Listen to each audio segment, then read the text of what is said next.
I want you to do something a little radical right now, like wherever you are listening to this. Yeah, just take a second. Exactly. I want you to literally unclench your jaw. Just let it go. Drop your shoulders. Most of us don't even realize we're tensing up, you know? Right. And look, I don't care if you just finished, a grueling 12-hour shift on the hospital ward, or if you just stepped off a loud, dusty job site. Or even if you're just mentally exhausted from staring at screens all day long. Leave it at the door. It's over. You are officially entering quiet mode. So just take a deep breath. That's the baseline we need for this. It really is. And now I want you to look at the phone sitting next to you, or maybe the smartwatch on your wrist. Every single time that screen lights up, every time it buzzes, it steals exactly 23 minutes of your life. Welcome to the deep dive. It really is a staggering number to confront when you put it like that. 23 minutes Yeah. from one buzz. Yeah, because we tend to measure interruptions in like the seconds it takes to glance at a screen, right? Whoa! We completely ignore the massive cognitive debt we incur the moment we look away from our deep work. And that cognitive debt, that is exactly the central target of our mission today. Okay, let's unpack this. We are exploring The Sovereign Architect's Guide by Chillstar 08. Specifically, episode 6, which is titled Deep Work Dynamo, How to Finish Your Week in 4 Hours. Right. And if you remember in our last deep dive, we talked about installing drawing those boundaries and reclaiming your personal space. But clearing the space is just step one. It actually reveals a much deeper, much more intimidating problem. Yeah, the void. What are we actually supposed to be building in that silence we just fought for? Because if we don't have a blueprint, the noise of the world is just going to rush right back in to fill it. Oh, for sure. We have this natural horror of a vacuum. The second our schedule opens up even slightly, our instinct is to pack it with activity. We just have to be doing something constantly. Exactly. We are culturally conditioned to equate motion with progress. Yeah. But Chillstar 08 introduces a really brilliant distinction here. She talks about the trap of idling. I love this concept so much. Think about a car engine, right? Mm-hmm. The engine is running, the pistons are firing, it's burning through all this expensive fuel, making a ton of noise and vibration. But the car is in park. Yes, it isn't going anywhere, and that is what most of our daily quote-unquote busyness looks like. We feel incredibly productive because we are in constant motion. Right. You check a text message while you're sitting at a stoplight. Or you answer a quick email while walking from your car to the front door. You stare at a spreadsheet on your laptop while, your family dinner is sitting right in front of you, literally getting cold. And that right there is the illusion of productivity. You end your day feeling physically and mentally depleted because you were constantly doing something. So you didn't actually do anything that matters. Exactly. If you step back and evaluate your legacy, the deep, meaningful work, the art, the business strategy, the relationships. Right, the relationships that actually move your life forward. None of it progressed. You spent 8 hours idling. You were everywhere, which means you were truly nowhere. Man, that hits hard. And this brings us back to that terrifying 23-minute statistic from the research she cites. I don't want to just gloss over this. No, we definitely shouldn't. Because understanding the mechanism behind it is crucial. Why does a 5-second distraction cost us almost half an hour? It basically comes down to how our prefrontal cortex manages working memory. Your brain is not a computer processor that can just run multiple applications in parallel. Right. We can't actually multitask. Exactly. When you are doing deep work, say writing a complex proposal, your brain loads this massive fragile web of context into your working memory. Like holding all the pieces of a puzzle in your hands at once. Yes. You're holding multiple variables, ideas, tones all at once. So when your phone buzzes and you glance at a text from your partner asking about groceries, your brain is forced to execute a context switch. So it has to dump all the proposal data just to load the grocery data. It literally flushes the working memory buffer, yeah. It has to process the new rules and the emotions associated with that text message. Wow. And then when you turn back to the proposal, you cannot just pick up where you left off. Your brain has to laboriously rebuild that entire web of context from scratch. Oh, I hate that feeling. Were you just staring at the screen like, what was I even saying? Right. It has to retrieve the thread of your argument. Remember the tone you were using, recall the variables. That rebuilding process takes an average of 23 minutes of cognitive effort, And it burns a ton of energy doing that, right? massive amounts of glucose. That explains so much. I mean, that is why people hit 5 p.m. and feel physically exhausted, almost sick to their stomachs. Even if they've just been sitting in a really nice ergonomic chair all day. Exactly. They haven't been doing deep work. They've been doing cognitive gymnastics, just constantly flushing and reloading their working memory. They are burning fuel just to stay in park. So, okay, let me bring in what I like to call the transformer concept here. Because our focus is like an electrical grid. If you have, 50 browser tabs open, you are leaking energy as raw, unusable heat rather than concentrated light. That's a great way to look at it. So if we are all acting like our focus is this cheap renewable resource, how do we stop being what Chillstar '08 calls a subject to the pings of the world? I mean, how do we actually become the architect of our attention? Well, what's fascinating here is how she frames the philosophical shift we need. She says utility does not equal value. Oh, say that again. Utility does not equal value. Right. In the modern workforce, we have been completely conditioned to believe that being constantly available makes us valuable. Like if you answer a Slack message in 3 seconds, you're the hero. Exactly. You are praised as a good worker. Or if you jump on a Zoom call with like 5 minutes notice, you're a team player. But that is just utility. I mean, being highly available makes you a commodity. You're like a human router just passing information back and forth. And routers are easily replaced. True sovereignty, true value comes from being impactful.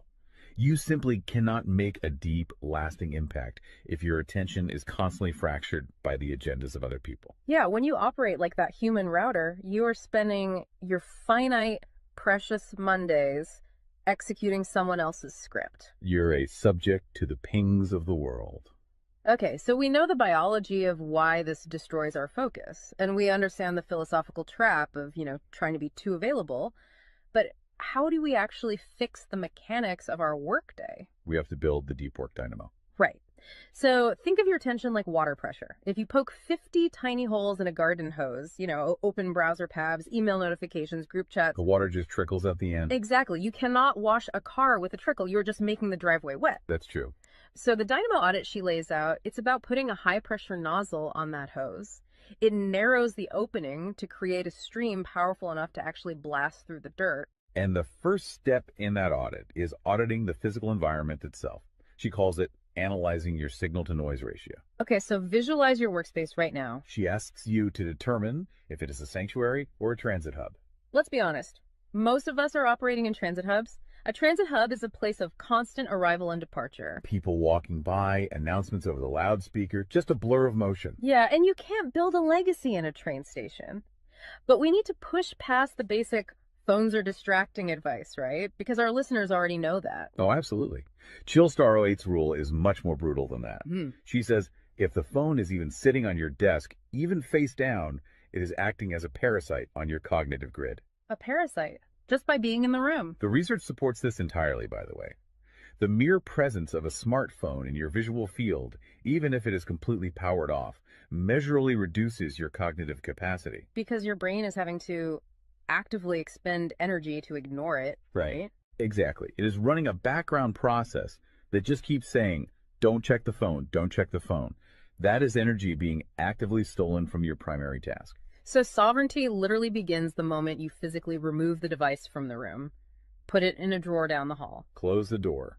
Make the physical environment quiet. But okay, let's say you've done that. That doesn't stop your own brain from creating internal noise, right? Like trying to juggle 5 projects at once. How do we fix the internal wiring? That brings us to the second pillar of the audit, which is the batch wiring rule. This directly addresses the danger of switching fatigue, which we touched on with that 23-minute penalty. Right, the cognitive glucose burn. Yeah. When we attempt to multitask, like writing a creative brief, then pausing to check inventory levels, then answering 3 customer service emails. And then trying to go back to the brief. Right. We are grinding our mental gears to dust. We are switching between entirely different cognitive states. Because creative writing uses a completely different part of the brain than calculating inventory, obviously. They require entirely different operating frequencies. So the batch wiring rule dictates that you must group similar tasks together based on their cognitive load. Okay. And you do not switch the current until that specific type of work is completely done. You do all your deep analytical thinking in one high voltage burst. And then you save all your reactive administrative stuff for a separate lower voltage block later in the day. Precisely. It's all about staying in one gear. Like if you are driving up a really steep hill, you don't constantly shift between first gear and fifth gear. You lock into the gear that provides the right torque and you just ride it out. That's a perfect analogy. But okay, here's where it gets really interesting. This leads to the third pillar of the audit, and this is where I actually need to seriously push back on the source material a bit. She calls this the zero access window. Ah, yes. This is usually where the resistance starts for people. Because it sounds impossible for a normal person. She says you cannot just plan to be focused, right? You have to legally schedule it. You have to lock in one sovereign hour. Yeah, 1 hour where you are legally dead to the outside world. No boss, no family, no, hey, do you have a second for a quick question? Just you and the blueprint. It's extreme, yes. But let's do a reality check here. I mean, I see how that works for a solo digital entrepreneur or a freelance writer. But what about someone whose literal job description is to be available? Right, like an IT support specialist. Or a floor manager or a nurse on a ward or even, a parent at home with a toddler. How do they justify just vanishing? It feels like this advice only applies to a very specific, privileged type of worker. That is the most common and, frankly, the most valid hurdle to this entire system. But we really have to look at how the principle scales, and we have to look at the internal psychology of the worker. Okay, walk me through that. First, let's address the context of Chillstar '08's own life. She is not some solitary monk living on a mountain. She is a wife, a mother, and a grandmother. Oh, wow. Okay. Yeah, and she runs a luxury travel agency and a digital marketing business. Her entire professional and personal life is built around communication and client management. She probably receives hundreds of legitimate demands on her attention every single day. So she is really in the thick of it. She isn't just speaking from some ivory tower. Far from it. She implements the zero access window because of those demands, not in spite of them. Now, for the IT manager or the nurse, obviously, you cannot vanish while on active duty if your role is acute response. Right. You can't ignore a burning server or a patient monitor. Exactly. But the principle applies to the deep work surrounding the active duty, the scheduling, the charting, the strategic planning. Even in highly reactive jobs, there is legacy work that gets pushed to the margins. That makes sense. And the challenge isn't just logistical, it is deeply psychological. It's the internal guilt, isn't it? Yes, exactly. People feel like bad employees or bad parents or bad partners when they set a hard boundary. Yeah. We tie our entire self-worth to our responsiveness. We think, if I am not instantly available, I am failing them. Man, that is so true. We feel guilty for taking an hour to ourselves. But setting a zero access window is not about neglecting your family or your team. It is about condensing your high level work into massive, high impact bursts of energy so that you can actually be present later. Wow. Okay. Consider the alternative. If you don't carve out that absolute focus, you end up giving your family or your team partial fractured attention for 12 hours straight. Exactly. You are physically at the dinner table, but mentally you are drafting an email. Or you are sitting on the floor playing with your kid, but you're checking a Slack notification over their shoulder. You are trading constant low quality availability for scheduled high quality presence. It is entirely about communicating boundaries to protect the quality of the time you do give people. You tell your team, look, I am going offline for 60 minutes to finish this crucial report. If the servers literally catch fire, call this specific emergency number. Otherwise, I will address all questions at 11:00 a.m. Right. You aren't vanishing to hide. You are vanishing to get the work done efficiently so you can actually live your life. Which brings us to the ultimate why behind this entire system. Because once you fight through that guilt, once you build this 4-hour fortress, you have to know what it is all for. It's not just about becoming a hyper-efficient robot. No, because if you use these tools just to do more of your boss's busy work or to take on 3 more stressful projects, you have entirely missed the point. You are just speeding up the treadmill. If we connect this to the bigger picture, the destination we are driving toward is a concept she calls passive magnetism. Okay, break down passive magnetism for us, because it sounds a bit abstract. Think of it as the gravity your work generates when it is undeniably good. Most people operate with active desperation. They are loudly networking, constantly posting, aggressively chasing clients or promotions. Just relying on sheer volume to get noticed. Right. Passive magnetism is the exact opposite. It is the ability to attract results, clients, wealth, legacy, or respect through the undeniable quality of your deep work. Because you actually took the time to build something substantial rather than just talking about building it. Yes, when you engage the deep work dynamo, you produce work so concentrated and so valuable that it acts as a magnet. You don't have to chase the market comes to you. And the ultimate prize of achieving that passive magnetism isn't just more work. The prize is time. Time is the ultimate currency. The dream of the sovereign architect is to finish an entire week's worth of business output in just 4 hours. You do this high voltage work often while the rest of the world is literally still hitting the snooze button. You free up the remaining hours so you can go be a traveler, so you can be a creative. So you can be a fully engaged grandparent like Chillstar 08. Exactly. She frames it beautifully in the source text. She says, we wire for silence so we can live in volume. Oh, I love that. We embrace the discipline of the quiet fortress so that our actual lives can be loud, vibrant, and fully experienced. We are finally taking control of the dial. But, making that shift from a frantic, reactive employee to a calm, sovereign creator requires a massive shift in identity. You have to tune your mind before you sit down to do the work. It is really difficult to just sit down at a desk and instantly command your brain to perform deep work, right? Especially if you've spent the last hour navigating traffic and listening to the news. You need a transition ritual to cross that threshold. And Chillstar 08 provides something for this transition called the Chillstar's Creed. It is designed to be a grounding frequency. It really centers you. Yeah, so I want you, the listener, to use this. I want you to imagine a slow, steady heartbeat in the background. Just a deep, resonant 528 hertz frequency. Just let the frequency of these words settle into your mind before you initiate your deep work. Ready? Take it in. I am grounded in peace. I am reaching for my stars. My light is my own. I am a star and I will shine bright. I will reach for the sky. I release what was. I embrace what is becoming. Using a creed like that is just such a powerful behavioral trigger. It really shifts your state. When you speak those words, even just internally, you are consciously reminding yourself that your light, your focus, your energy is your own. It does not belong to your inbox. This does not belong to the algorithm. Right. You are releasing the frantic energy of the morning and embracing the sovereign focus of the architect. So we always want to translate this high-level theory into ground-level reality for you. We don't want you to just listen to this and go right back to idling. Definitely not. Here's your 1% install. This is your micro-win to take action on this deep dive immediately.